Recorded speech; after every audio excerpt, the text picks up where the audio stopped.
सनातन धर्म ज्ञान गंगा चैनल में आप सभी का स्वागत है। मेरे प्यारे कृष्ण भक्तों, आप सभी को जय श्री कृष्णा।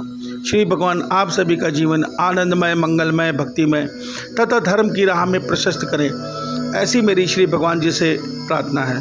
मेरे प्यारे कृष्ण भक्तों, हर शनिवार के दिन हम लोग अपने सनातन धर्म के नियम के विषय में चर्चा करते हैं। आज हमारा विषय है भक्ति किसकी करनी है और क्यों करनी है और किस प्रकार करनी है।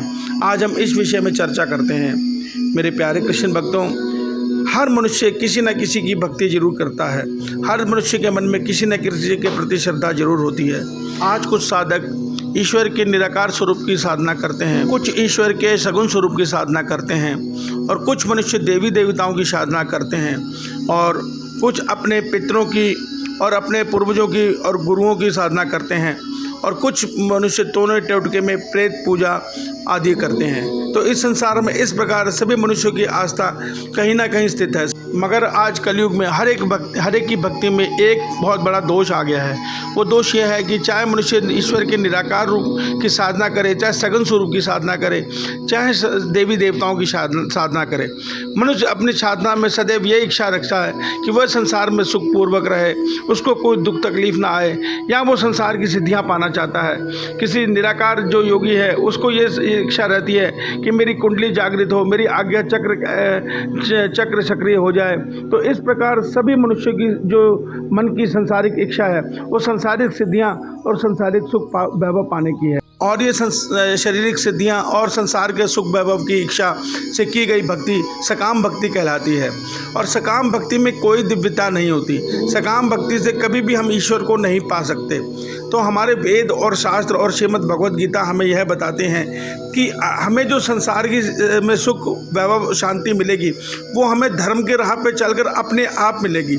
जब मनुष्य अपने सब धर्म का पालन करता हुआ कर्म करेगा, अर्थात ब्राह्मण अपने ज्ञान से संसार की सेवा निष्काम भाव में करेगा, क्षत्रिय अपनी शूरवीरता से संसार की सेवा निष्काम भाव में करेगा, वैश्य खेती गोपालन अन्य क्रय विक्रय संबंधी जो कर्म है उनको निष्काम भाव से करेगा, शुद्ध इन सब की सेवा निष्काम भाव से करेगा, तो उसके जीवन में सुख शांति धन वैभव अपने आप आएगा। ये ईश्वर ने धर्म के अधीन किया हुआ है। मगर जो ये भक्ति है इसमें कभी हमें इच्छा नहीं करनी। जब हम भक्ति में फल इच्छा जोड़ देते हैं तो हमारी भक्ति की दिव्यता खत्म हो जाती है। हमारी भक्ति ईश्वर की तरफ नहीं बढ़ती।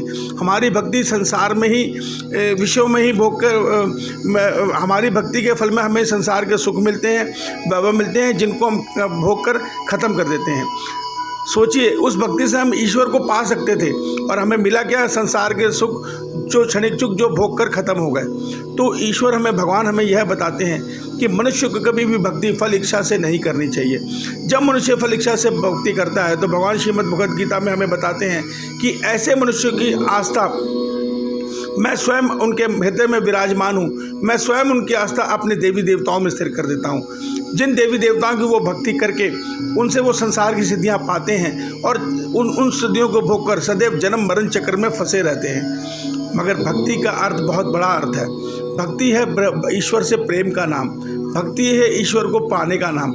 वास्तव में श्रीमद् भगवद गीता हमें यह ज्ञान सिखाती है कि हम शरीर नहीं है, हम आत्मा है और आत्मा का जो आनंद है वो ईश्वर से मिलन का है। संसार के सुख वैभव में आत्मा को कोई आनंद नहीं आता। जब हमारा शरीर सुख भोग रहा होता है, संसार में सिद्धियां पा लेता है, तो वो शरीर की सिद्धियां हैं, आत्मा की स्थिति नहीं है। आत्मा तो ईश्वर का अंश है। तो भगवान कहते हैं कि तुम क्यों जन्म मरण चक्र में फंसे हो? तो उसके लिए हमें भक्ति किसकी करनी है? हमें भक्ति करनी है ईश्वर की। देखिए, आज हम देवी देवताओं की जो भक्ति कर रहे हैं, भगवान कहते हैं ये सारा ब्रह्मांड मैंने रचा है, ये सारा ब्रह्मांड प्रकृति से बना है, प्रकृति मेरा ही महद रूप है जो जड़ तत्व है। महाप्रलय के समय में प्रकृति सुप्त अवस्था में जड़ अवस्था में रहती है। ये इसी प्रकार है जैसे एक निर्जीव यंत्र, बिजली का उपकरण निर्जीव रूप में पड़ा है, मगर जब तक उसको बिजली का विद्युत का ऊर्जा नहीं मिलेगी वो उपकरण काम नहीं करेगा। ठीक इसी प्रकार ये प्रकृति सुप्त अवस्था में रहती है महाप्रलय में। इसको एक्टिवेट करती है परमात्मा की ओम रश्मि रूपी शक्ति, अर्थात परमात्मा वो ऊर्जा देते हैं ओम शक्ति रूप में जो इस प्रकृति को एक्टिवेट करती है। इस प्रकृति के द्वारा फिर भिन्न भिन्न प्राणी, भिन्न भिन्न सृष्टि के कारक तत्व सारे प्रकृति बनाती है। प्रकृति बनाती है उस शक्ति से, और उस जो तत्व प्रकृति बनाती है, जैसे प्रकृति अग्नि बनाती है, वायु बनाती है, जल बनाती है, जितने भी प्रकृति के सृष्टि के कारक देवता है, उन सब देवताओं में जो शक्ति है, चेतन शक्ति, वो ईश्वर की शक्ति ओम रश्मि देती है। अर्थात जो भी देवता हैं, सृष्टि के कारक देवता, जो वो कार्य कर रहे हैं वो सब ईश्वर की शक्ति से कर रहे हैं, उनकी अपनी कोई शक्ति नहीं है।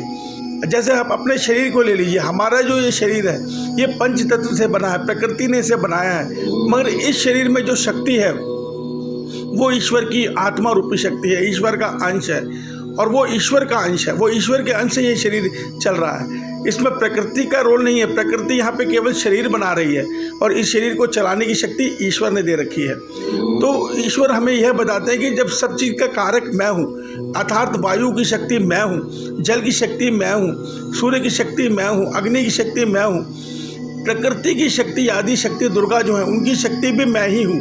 तो तुम चाहे किसी की पूजा करो, वास्तव तुम मेरी ही पूजा कर रहे हो, मगर जब तुम मुझे छोड़कर और मुझसे भी ऊपर उनकी पूजा करते हो, उनके प्रति यज्ञ हवन करते हो, तो वो पूजा अविधिपूर्ण हो जाती है। अविधिपूर्ण अर्थात की जो सब सृष्टि का निर्माता है, हम उसको छोड़कर संसार के देवी देवताओं को भज रहे हैं, तो उसके बदले में हमें संसारिक सुख मिलते हैं, पुण्य मिलते हैं, और उस पुण्य को भोगने के लिए फिर हमें जन्म मिल जाता है। तो ईश्वर कहते हैं कि जब तुम निष्काम भाव से अपने भीतर जाकर देखो, वास्तविक ईश्वर कहीं पे नहीं है, हर प्राणी के हृदय में विराजमान है। ईश्वर ने ये संसार इस प्रकार बनाया है कि वो ईश्वर हर प्राणी के हृदय में आत्मा रूप में स्थित हो गए हैं आके, वहीं वो विराजमान में सबको देख रहे हैं, कौन क्या कर रहा है सबका हिसाब किताब वो वहीं से रख रहे हैं। तो जब वो भक्त अपने हृदय में अपने ईश्वर को पुकारता है प्रेम से, प्रथम भगवान ने कहा है ईश्वर को केवल प्रेम से रिझाया जा सकता है। जो भी ईश्वर को ज्ञान से पाने का कोशिश करेगा वो ईश्वर को कभी नहीं पा पाएगा।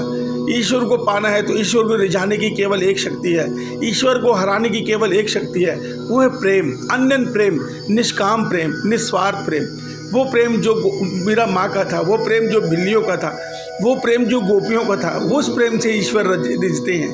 तो यहाँ हमें यह समझना होगा, हमें भक्ति किसकी करनी है? हमें भक्ति ईश्वर की करनी है।